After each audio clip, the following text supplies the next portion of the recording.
ಈ ಶರೀರಕ್ಕೆ ಈ ಶರೀರಕ್ಕೆ ಈ ಮುಖಕ್ಕೆ ಮಿಂಚುವಂಗ ಮಾಡಬೇಡ್ರಿ. Powder, fair and lovely, Vicco turmeric, ಕೆಲವೊಂದು ಬಣ್ಣಗಳು,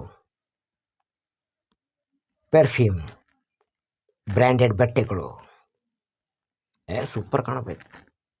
ಮುಖ ಬಹಳ ಅಂದವಾಗಿ ಕಾಣಬೇಕು. ಈ ಶರೀರ ಮಿಂಚುವಂಗ ಮಾಡಬೇಡ್ರಿ. ಮಿಂಚುವಂಗ ಮಾಡಬೇಕು ಅಂತಿದ್ರೆ ನಿಮ್ಮ ಒಳಗಿರ್ತಕ್ಕಂಥ ಮನಸ್ಸಿಗೆ ಮಿಂಚುವಂಗ ಮಾಡ್ರಿ. ಈ ಶರೀರ ಒಂದಾನ ಒಂದು ದಿನ ಮಣ್ಣಲ್ಲಿ ಮಣ್ಣು ಕಲಿತು ಹೋಗ್ತದೆ. ಈ ಶರೀರ ಒಂದಿನ ಸುಟ್ಟು ಬೂದಿ ಆಗ್ತದೆ. ಮನಸ್ಸು ಆ ಪರಮಾತ್ಮನ ಕಡೆಗೆ ಹೋಗ್ತದೆ. ಪರಮಾತ್ಮ ಮನಸ್ಸು ನೋಡ್ತಾನ, ಆ ಮಹಾದೇವ. ಅದಕ್ಕಾಗಿ ಈ ಶರೀರಕ್ಕೆ ಮಿಂಚುವಂಗ ಮಾಡಬೇಡ್ರಿ. ಮಿಂಚುವಂಗ ಮಾಡಬೇಕು ಅಂತಿದ್ರೆ ಮನಸ್ಸಿಗೆ ಮಾಡ್ರಿ. ಮನಸ್ಸು ಮಿಂಚಬೇಕು. ಯಾಕಂತಂದರೆ ಪರಮಾತ್ಮನ ಕಡೆಗೆ ಹೋಗ್ತಕ್ಕಂಥದ್ದು ಮನಸ್ಸು.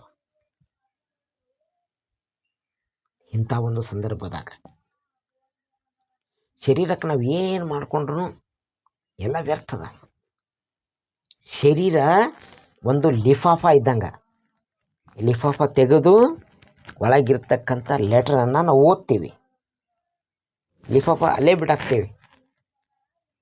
ಒಳಗಿರ್ತಕ್ಕಂಥ ಪತ್ರವನ್ನು ನಾವು ಓದ್ತೀವಿ. ಹಂಗೆ ಲಿಫಾಫ ಹೆಂಗೆ ಬಿಟ್ಟಾಕ್ತಿರೋ ಹಂಗೆ ದೇಹ ಇಲ್ಲೇ ಬಿಟ್ಟಾಕಿ, ಲಿಫಾಫ ಅನ್ನೋದು ಇಲ್ಲೇ ಬಿಟ್ಟಾಕ್ ಹೋಗ್ತೀವಿ. ಒಳಗಿರ್ತಕ್ಕಂಥ ಪತ್ರ ಆ ಪರಮಾತ್ಮನ ಬಳಿ ಹೋಗ್ತದೆ. ಪರಮಾತ್ಮ ಓದ್ತಾನೆ. ಅದಕ್ಕಾಗಿ ನಿಮ್ಮ ಮನಸ್ಸು ಪರಮಾತ್ಮ ಓದ್ತಾನೆ. ಅದಕ್ಕಾಗಿ ಆ ಮನಸ್ಸು ಸ್ವಚ್ಛವಾಗಿಡಿ. ಪರಮಾತ್ಮ ನೋಡಿದ್ರೆ ಪರಿಶಾನ ಆಗ್ಬೇಕು. ಆಹಾ, ಎಂಥ ಮನಸ್ಸು ರೀ ಅನ್ನಬೇಕು. ಅದಕ್ಕಾಗಿ ಬೇಡದೇ ಇರ್ತಕ್ಕಂಥ ವಿಚಾರಗಳನ್ನು ಮನಸ್ಸಿನಾಗ ತಗೋಬೇಡ್ರಿ. ಅಶಾಶ್ವತವಾಗಿರ್ತಕ್ಕಂಥ ಆಶೆ ಆಕಾಂಕ್ಷೆಗಳು ಮನಸ್ಸಿನಲ್ಲಿ ತಗೋಬೇಡ್ರಿ. ಕೆಟ್ಟ ವಿಚಾರಗಳು ಮನಸ್ಸಿನಾಗ ತಗೋಬೇಡ್ರಿ. ಕೆಟ್ಟ ಆಲೋಚನೆಗಳು ಮನಸ್ಸಿನಾಗ ತಗೋಬೇಡ್ರಿ. ದುರಾಶೆಗಳು ತಗೋಬೇಡ್ರಿ. ದುರ್ಬುದ್ಧಿ ಬಿಟ್ಟು ಬಿಡ್ರಿ. ಒಳ್ಳೆ ವಿಚಾರಗಳ ತಗೋರಿ. ಕಷ್ಟ ಕಾಲದಲ್ಲಿ ಇನ್ನೊಬ್ಬರಿಗೆ ಸಹಾಯ ಮಾಡ್ರಿ. ಮನಸ್ಸಿಗೆ ಎಷ್ಟು ತೃಪ್ತಿ ಆಗ್ತದೆ. ಯಾರಿಗಾರ ಹೆಲ್ಪ್ ಮಾಡ್ರಿ ನೋಡ್ರಿ. ಅವನ ಕಷ್ಟ ಕಾಲದಾಗ ಹೆಲ್ಪ್ ಮಾಡಿದ್ರಿ ಅಂದ್ರೆ ನಿಮ್ಮ ಮನಸ್ಸಿಗೆ ಎಷ್ಟು ಆನಂದ ಆಗ್ತದೆ.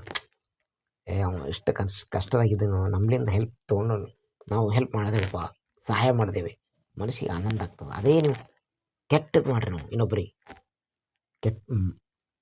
ಮಾಡಕ್ಕೆ ನೀವು ಯೋಚನೆ ಮಾಡಲ್ಲ.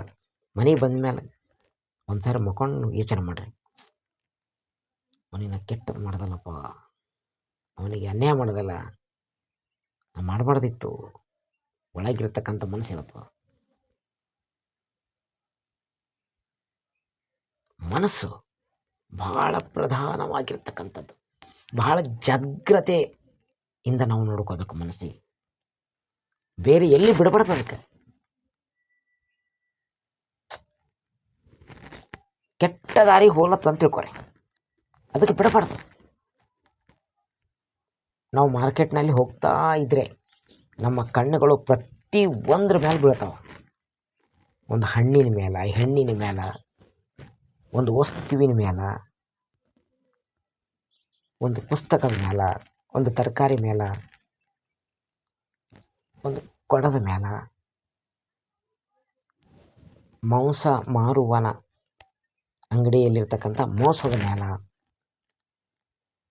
ಒಂದು ಮೊಟ್ಟೆ ಮೇಲೆ, ಒಂದು ಬಂಗಾರದ ಮೇಲೆ, ಬೆಳ್ಳಿ ಮೇಲೆ ಇನ್ನೊಂದು ಯಾವುದೇ ಒಂದು ವಸ್ತು ಕಣ್ಣು ಬೀಳ್ತದೆ, ಆದ್ರೆ ಮನಸ್ಸು ಬೆಳೆಸ್ರಿ. ಮನಸ್ಸು ಎಲ್ಲಿಗೆ ಹೋಗ್ಬಾರ್ದು.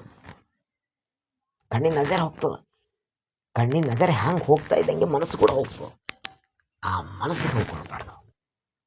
ಮನಸ್ಸು ತನ್ನ ಹತೋಟಿಯಲ್ಲಿ ಇಟ್ಕೋಬೇಕು. ಇದು ಬಹಳ ಕಷ್ಟ ಕೆಲಸ. ಆದ್ರೆ ಯಾರು ಧ್ಯಾನ ಮಾಡ್ತಾರಲ್ರಿ ಅವ್ರಿಗೆ ಬಹಳ ಸುಲಭ ಅದ. ಮನಸ್ಸು ತನ್ನ ಹಿಡಿತದಲ್ಲಿ ಹ್ಯಾಂಗೆ ಇಟ್ಕೋಬೇಕು. ದಯಮಾಡಿ ಒಂದು ಸಾರಿ ನನಗೆ ಭೇಟಿ ಮಾಡ್ರಿ.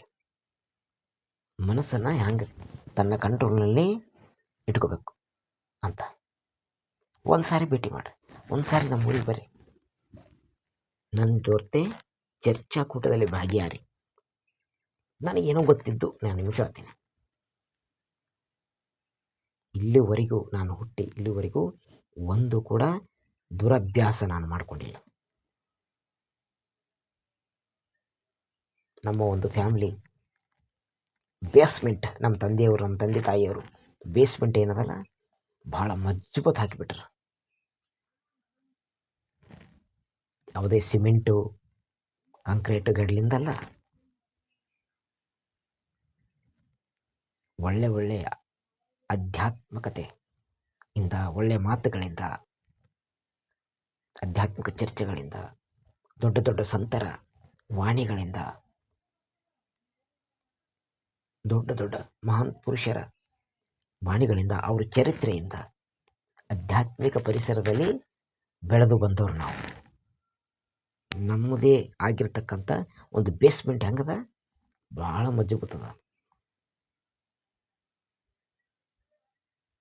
ಒಂದು ಕೋಟಿಗಟ್ಟಲೆ ಬುಲ್ಡೋಜರ್ ತಂದು ಉಳಿದ್ರೂ ಏನು ಮಾಡೋಕ್ಕಾಗಲ್ಲ, ಅಷ್ಟು ಸ್ಟ್ರಾಂಗ್ ಅದ.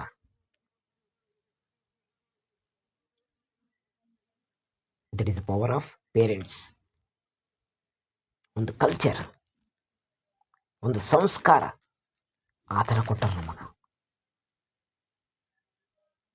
ಅದಕ್ಕಾಗಿ ಮನಸ್ಸು ತನ್ನ ಹಿಡಿತದಲ್ಲಿ ಇಟ್ಕೋಬೇಕು ಅಂತಂದರೆ ಒಂದು ಸಾರಿ ಭೇಟಿ ಕೊಡ್ರಿ.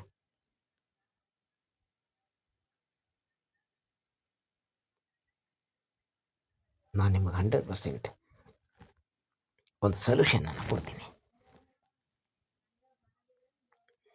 ಮನಸ್ಸಿನಿಂದ ಪ್ರತಿಯೊಂದು ಕೆಲಸನೂ ಒಳ್ಳೆ ಮನಸ್ಸಿನಿಂದ ಮಾಡಿರಿ, ಒಳ್ಳೆಯದಾಗ್ತದೆ. ಕೆಟ್ಟ ಆಲೋಚನೆ ಇಟ್ಕೊಂಡು ಯಾವುದೇ ಒಂದು ಕೆಲಸ ಮಾಡಿದ್ರೆ ಅದು ಕೆಟ್ಟದಾಗಿರ್ತದೆ. ಅದು ಒಳ್ಳೆ ಕೆಲಸ ಇದ್ದರೂ ಕೂಡ ಕೆಟ್ಟ ಹೋಗ್ತದೆ, ಸಕ್ಸಸ್ ಕಾಣಲ್ಲ ಅದು.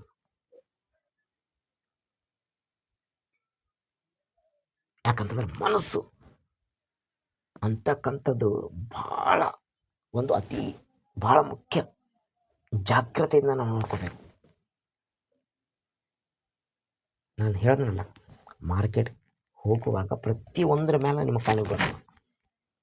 ನಿಮ್ಮ ಕಣ್ಣು ಅದರ ಮೇಲೆ ಬಿದ್ದಂಗೆ ಮನಸ್ಸು ಅದರ ಮೇಲೆ ಬೀಳಬಾರ್ದು. ಅದಕ್ಕೆ ಹೇಳ್ತಾರ ಕೆಲವೊಬ್ಬರು ಹಿರಿಯರು, ಈ ಕಣ್ಣವರ ಪಾಪಿ ಕಣ್ಣವ ಅಂತ. ಪಾಪಿ ಕಣ್ಣ ಅನ್ಎಕ್ಸ್ಪೆಕ್ಟೆಡ್ ಆಗಿ ನಾವು ಏನೋ ಒಂದು ಕೆಟ್ಟದ್ದು ನೋಡ್ತೀವಿ, ಅವಾಗಿಂದ ಅವಾಗ ಮತ್ತೆ ಈ ಕಡೆ ಆಯ್ತೇವೆ. ದೃಷ್ಟಿ ಅಂತಕ್ಕಂಥದ್ದು ಅಷ್ಟು ಡೇಂಜರ್ ಅದು. ಆ ದೃಷ್ಟಿ ಬಿದ್ದಂಗೆ ಮನಸ್ಸು ಬಿಡಬಾರ್ದು ಅಷ್ಟೇ. ಅದಕ್ಕೆ ಬಿಡಲೇಬಾರ್ದು ಮನಸ್ಸಿಗೆ. ಇದು ಕಷ್ಟ ಅದ, ಭಾಳ ಕಷ್ಟ ಅದ. ಬರೀ ಮಾತಿಲ್ಲ ಅಂತ ಹೇಳೋದಲ್ಲ, ಅದು ಕಾರ್ಯರೂಪ ತರಬೇಕಲ್ರಿ. ಏನೋ ಕುಂತು ಹೇಳತ್ತೀರಿ ಅಂತ ನೀವು ಅನ್ಬಹುದು, ಆದರೆ ಕಾರ್ಯರೂಪಕ್ಕೆ ತರಬೇಕಂತಂದ್ರೆ ಧ್ಯಾನ ಮಾಡಬೇಕು. ಮನಸ್ಸು ತನ್ನ ಕಂಟ್ರೋಲ್ನ ಇಟ್ಕೋಬೇಕು ಅಂತಂದ್ರೆ ಸಾತ್ವಿಕ ಆಹಾರ ಊಟ ಮಾಡಬೇಕು. ಕೆಲವೊಂದು ನಿಯಮಗಳವ, ಆ ನಿಯಮಗಳ ಪರಿಪಾಲನೆ ಮಾಡಬೇಕು. ಆವಾಗ ಮನಸ್ಸು ನಿಮ್ಮ ಹಿಡಿತದಲ್ಲಿರ್ತದೆ. ಇಲ್ಲ ಅಂತಂದರೆ ಮನಸ್ಸು ಬೇರೆ ಕಡೆ ಹೋಗ್ತು, ಕೆಟ್ಟ ಆಲೋಚನೆ ಕಡೆ, ಕೆಟ್ಟ ಕೆಲಸ ಕಡೆ ಹೋಯ್ತು ಅಂತಂದ್ರೆ ಬಟ್ಟೆ ಕೆಟ್ಟು ಹೋಗ್ಬಿಡ್ತದೆ. ಮುಂದೆ ಸುಧಾರಣೆ ಮಾಡಲಿಕ್ಕೆ ಬಹಳ ಕಷ್ಟ.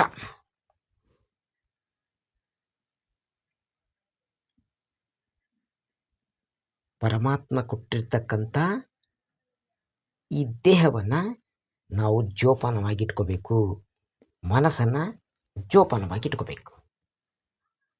ಅಂದಾಗ ನಾವು ಹುಟ್ಟೋದಕ್ಕೂ ಸ್ವಾರ್ಥಕ ಆಗ್ತವೆ.